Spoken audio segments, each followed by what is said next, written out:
vez aqui ao Boa Tarde CBN, tudo bem? Boa tarde, tudo bem? Boa tarde aos ouvintes. Vamos começar então falando sobre esse tema que realmente acompanha muitos, né, dos nossos idosos, né, para os nossos ouvintes. A senhora poderia explicar um pouquinho o que é a osteoporose, né, por que ela é tão relevante, especialmente nessa faixa etária, essa população mais idosa? Sim. Então, a osteoporose é um problema de saúde, né, uma doença que compromete a massa óssea, a densidade óssea, né? E com isso, o maior problema da osteoporose é o risco de fratura, ou seja, o osso começa a ter mais poros, por isso o nome osteoporose, ele fica mais frágil, com menos densidade e pode fraturar até com uma queda leve, uma queda de própria altura, uma queda em domicílio. E o grande problema de uma fratura, a gente pensa, põe gesso e pronto, né? Não, no idoso, uma fratura pode ser até fatal, né? Uma fratura de fêmur, por exemplo, que é uma fratura do maior osso do nosso corpo, de cada 10 idosos que fraturam um fêmur, 5 morrem em um ano, ou seja, é uma mortalidade de 50%, e os outros 5 que sobreviveram, a metade pode ficar acamado. Então, é uma tragédia, né? É um grande problema para a vida desse idoso, por isso que a osteoporose é tão relevante a gente conversar sobre isso. Então, quando a gente fala em osteoporose, a gente está falando no risco de queda e o risco de fratura, né? Então, a osteoporose, ela, na verdade, a gente forma a massa óssea até os 30 anos de idade. Nosso osso, ele está em permanente remodelação. Então, tem as células que formam o osso e as células que degradam a parte que está velha, né? Então, esse osso remodela. Na infância, até os 30 anos, aumenta tanto de largura quanto de comprimento. E até os 30 anos, essa massa óssea chega no seu ápice, fica forte. E a partir daí, esse que é o grande problema. A gente às vezes pensa que só vai ser uma alteração quando já muito idoso, né? A partir dos 30 anos, essa remodelação entra numa decrescente, porque quando a absorção é um pouquinho maior que a formação de osso. É claro que isso vai depender, então, dos vários fatores, né? A gente já vai chegar lá, mas eu fiquei curioso desse dado que a senhora trouxe aqui agora em relação ao fêmur, né? De 5 a cada 10, é isso? Acabam perdendo a vida depois. Mortalidade alta. E a ciência consegue ligar essas duas situações. É por causa do fêmur mesmo, não é uma coincidência. Exatamente. Como a fratura do fêmur, geralmente, o ideal seria um tratamento cirúrgico, né? Porque é impossível colar com o gesso, com a imobilidade, e a cirurgia possibilita a reabilitação. Sem cirurgia, a chance desse paciente voltar a andar, enfim, é muito pequena.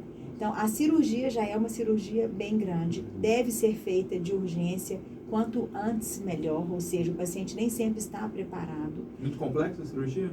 Sim, porque é demorada, assim, complexa sim, porque geralmente é um paciente que se quebrou o osso porque caiu, ele já é um paciente frágil.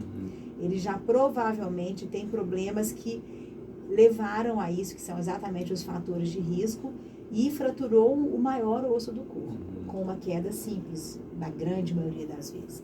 Já tem as doenças que normalmente o idoso tem, então já vai para a cirurgia meio que descompensado, já que a gente não vai ter tempo de compensar esses problemas. É uma cirurgia que sangra, o pós-operatório aumenta o risco de pneumonia, de alterações do sódio, de embolia, aumenta o risco de vários problemas, porque ele fica acamado por um tempo grande. A imunidade lá embaixo também. Exatamente. Né? Então, por estar acamado por um tempo maior, ele acaba também tendo essas complicações. E essa mortalidade em um ano, porque muitas vezes não reabilita, já tem medo de queda, já cai de novo, já tem várias alterações relacionadas ao evento principal, que foi a fratura do fêmur. Entendi. Falando agora sim de fatores de risco, doutora, né? Qual que são os fatores associados ao desenvolvimento da osteoporose, né? A senhora comentou na questão da idade até o momento do término do desenvolvimento ósseo, né? Da nossa estrutura óssea do corpo humano, mas a partir de que momento começa a se levar mais em conta esses fatores que podem aparecer lá na frente a osteoporose? Excelente. Então, falando da primeira ponta ali do raciocínio, a formação depende de exercício físico, o osso entende que tem um impacto, que ele precisa de continuar formando massa óssea, de uma boa alimentação com cálcio e vitamina D, ou seja, a pessoa tem que estar fora de casa exercitando, né, tendo uma alimentação saudável. E aí o fator de risco vem de encontro a isso, né?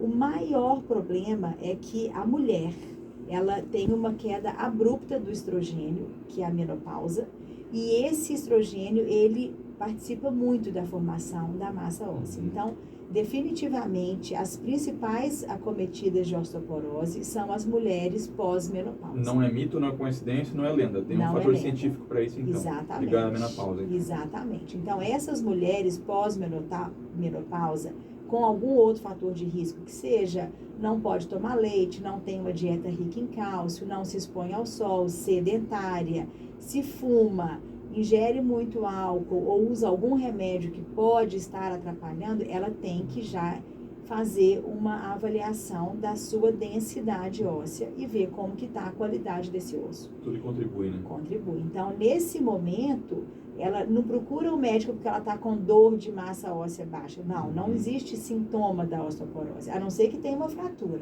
né? Tanto de fêmur quanto de fratura vertebral, aí realmente não há dúvida. Mas o exame para se detectar a osteoporose é um exame que a gente faz de rotina. Então, não necessariamente atrelado à idade, mas aos costumes, aos hábitos, que às vezes a idade pode contribuir também, claro. Mas é muito mais isso.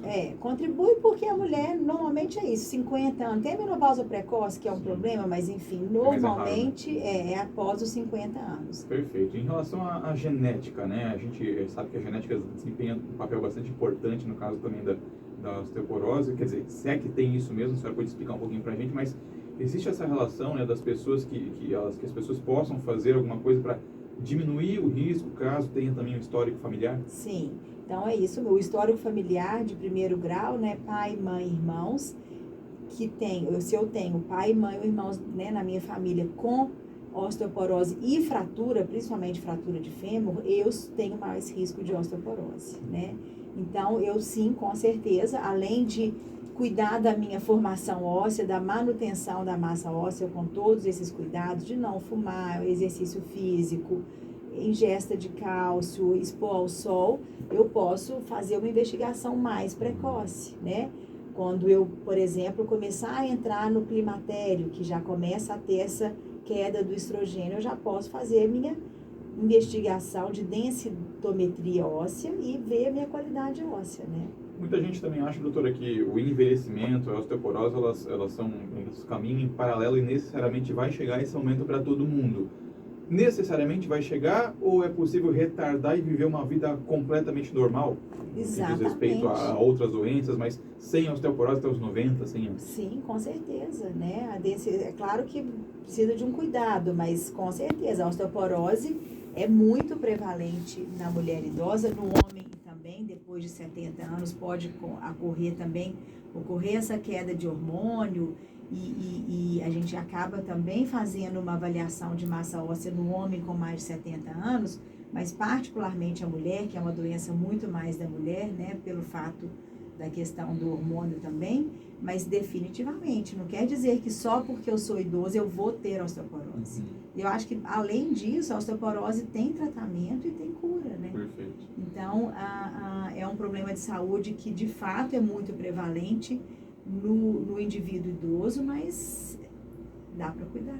A gente vai chegar daqui a pouco na fase do tratamento, mas ainda antes, falando de prevenção, a gente fala de alimentação. A senhora falou agora há pouco da importância do cálcio, né, na formação óssea do nosso organismo. Nutrientes específicos, né, além do cálcio ou só o cálcio, existem alguns alimentos que sejam mais ricos em cálcio, que possam ajudar nesse fortalecimento também, doutora? Sim, então, os estudos mostram que o cálcio é o principal formador, né, de massa óssea. E aí vem uma grande polêmica que acontece com frequência no consultório, que é a questão do leite, né? A polêmica se o leite é bom, se o leite é ruim, se os derivados. É claro que a gente entra em duas discussões. Primeiro que tem muita gente que tem intolerância ao leite, à lactose, à proteína do leite. Esses realmente têm um problema individual. A outra discussão é, o leite está cheio de química, é industrializado, coisa e tal.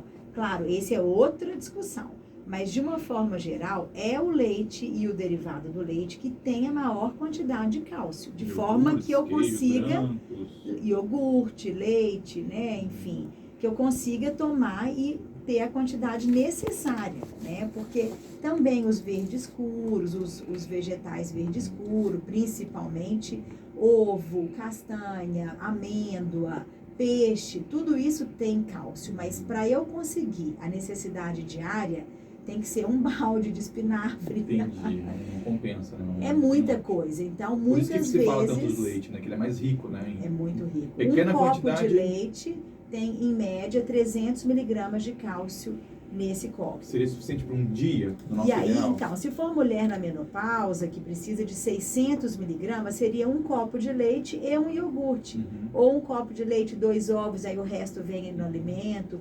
Ou seja, Então, dá para tranquilamente dá pra gente do ficar dia. com uma disciplinazinha e não precisar de tomar o cálcio em cápsula. Porque o cálcio em cápsula, que é uma alternativa, né?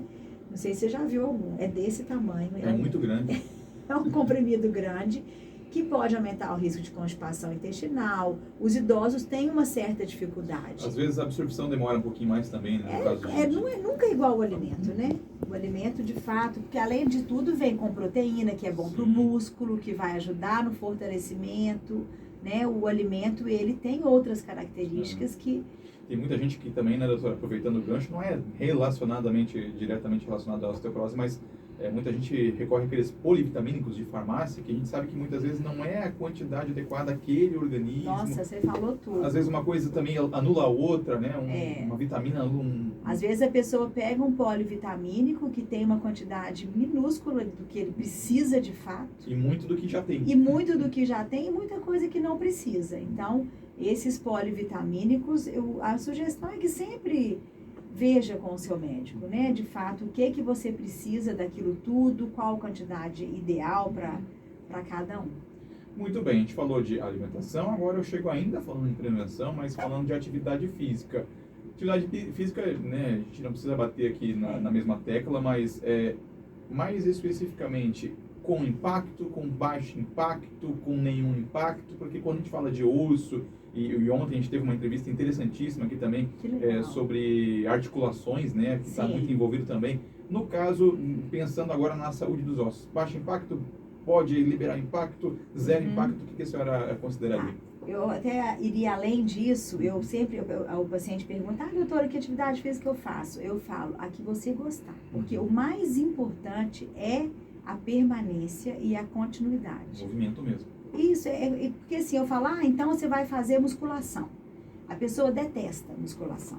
Ela vai um mês e para, porque ela não vai criar um vínculo, uma disciplina, não vai gostar daquela atividade física. Mas, de fato, o que os estudos mostram, né? Que o ideal é que tivesse esse impacto, né? Que fosse, mas a maioria tem um impacto, né? A hidroginástica nem tanto, mas ainda assim, que tem ali na água, mas ainda assim esse indivíduo, assim, se a gente for pensar no todo, né? Ele saiu de casa, ele chegou lá no lugar, ele, enfim, algum movimento ele fez, né? Porque tem até uns estudos que mostram que os astronautas, quando fazem aquela viagem espacial, foi aí que viram o dano de não ter nenhum impacto, que eles ficam um ano de viagem espacial, voltava com uma densidade óssea horrorosa. Imagina. Aí criaram aqueles plataformas com... vibratórias. Isso, para poder estimular a massa óssea. Mas é movimento, é estar em movimento, né? Mas sim, se pudesse escolher para a osteoporose, um exercício com resistência seria o melhor. Eu acabei esquecendo de perguntar, doutora, falamos do cálcio. Vitamina D, ela é frequentemente também associada a essa questão da saúde óssea, né? Qual que é a importância dessa vitamina para os idosos? Como é que eles podem garantir também que estão recebendo a quantidade suficiente, no caso da vitamina D? A gente mora num país tropical, né? Quando a gente viaja, a gente vê o sofrimento de alguns que ficam, 6 meses sem luz solar, né? Então, aí o povo fala, chuva, coisa e tal, mas tem luz solar, né? Não precisa ser o sol brilhando igual hoje, maravilhoso. Mas essa exposição a sair de casa, né? 1 horinha, 2 horinhas por dia. Né? A se expor, claro, aí vem a briga com a pele, mas protege... Horários alternados, Isso, protege a pele mais exposta, face, mão, põe costas, perna, né, para poder ter a luz do sol diariamente se puder fazer atividades fora de casa, né? O nosso país é um país de bastante sol, né? Ainda bem. Graças a Deus. Chegamos naquele ponto em que, para aqueles que já foram diagnosticados com osteoporose, doutor, quais são as opções de tratamento disponíveis, né? As mais comuns, pelo menos, Sim. e se isso sempre necessariamente envolve medicamento? Sim. Então, com o diagnóstico de osteoporose, sim, envolve a necessidade de um remédio que muita gente confunde com o cálcio em cápsula. O cálcio em cápsula é para aquelas pessoas que têm o diagnóstico de osteoporose, precisa de atingir uma quantidade X, Complemento ali, né? que aí seria mais do que 600 miligramas por dia, e não dá conta. Então, o cálcio é uma terapia, mas o remédio seria um remédio que ele vai tentar diminuir a ação da célula que está degradando o osso. Perfeito. Né? Que aí a parte que está formando, ela acelera e forma uma quantidade maior de massa óssea, que é o que a gente precisa nesse paciente. Existem várias formas de fazer esse tratamento, tanto oral, existe o tratamento uma vez por semana, existe o tratamento uma vez por mês, existe o tratamento de 6 em 6 meses, que é um tratamento subcutâneo. Então, você vai adaptar aquele paciente da melhor forma possível e, claro, né, no idoso, que a gente sempre tem que olhar isso, caso ele tenha outros problemas associados, como insuficiência renal, como dificuldade por esofagite, enfim, a gente precisa de adaptar esse remédio. Mas o tratamento é um tratamento que é possível a cura, né? Maravilha. Tem uma evolução perceptível, né? Em médio prazo. Inclusive né? com o exame que te prova isso, né? Falando ainda em tratamento, né? Tratamento convencional, tratamento clássico, mas a gente sabe que o inimigo número 1, a ameaça número 1 de quem já tem a estrutura óssea danificada são as quedas, né? Isso. De que maneira reduzir riscos dentro de casa, naquela saidinha para ir no mercado? Como é que são os truques? Especialmente para quem está nos ouvindo agora e tem um avô, uma avó, um pai, uma mãe numa idade mais avançada, uma mobilidade mais frágil, uma saúde dos ossos mais frágil. Alguma dica para evitar queda? As quedas, na grande maioria, ocorrem dentro de casa. Esses são os números muito claros nos estudos, né? Então, tem que preparar essa casa, né? A gente tem visto essa mistura de gerações, netos com brinquedo em casa, brinca com água, molha o chão. A idosa que ama os tapetinhos, que sempre... Ontem mesmo teve uma paciente que perguntou, que ama os tapetinhos e deixa tapete espalhado pela casa inteira, né? Então, de uma forma assim, bem geral, deixar as vias sempre não interrompidas por nada, né?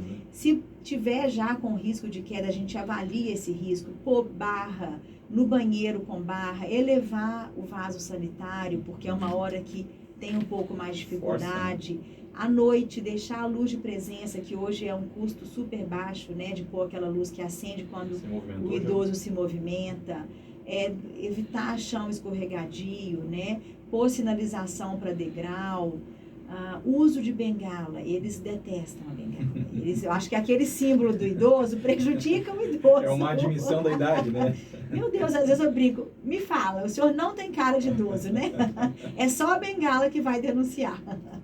Bengala também. Outra coisa importante, sapato fechado atrás, né? Que é evitar os chinelos soltos no pé, porque acabam que também a gente acaba precisando de fazer uma forcinha para segurar esse chinelo no pé.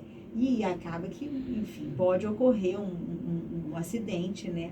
Então, um sapato fechado no pé, tênis de preferência. Mas esses são algumas medidas. E exercício físico, fortalecer, equilíbrio, enfim. Para a gente fechar, doutora, a senhora falou agora, brincou aí com a questão da bengala, muito atrelada à questão da mentalidade, de não admitir, eu não preciso disso, aquela teimosia que chega nessa idade é normal para todo mundo que chega nessa idade, né? Saúde mental, né? Ela está muito interligada também à questão da saúde física. Como é que o estresse, como é que outros fatores relacionados à saúde mental, fatores emocionais, eles podem influenciar também na osteoporose em casos de idoso? Tem essa ligação? Mais pensando, se a gente for pensar em doenças que limitam, né? Tipo depressão, a própria demência, né? Essa pessoa, eu estou pensando mais na questão de estar mais preso dentro de casa, se expor menos à luz do dia, não adere à atividade física, Remédios, tem alguns medicamentos, até os anticonvulsivantes também, se a gente for pensar em doenças como epilepsia, enfim, que alteram o metabolismo ósseo, aí sim é um fator de risco.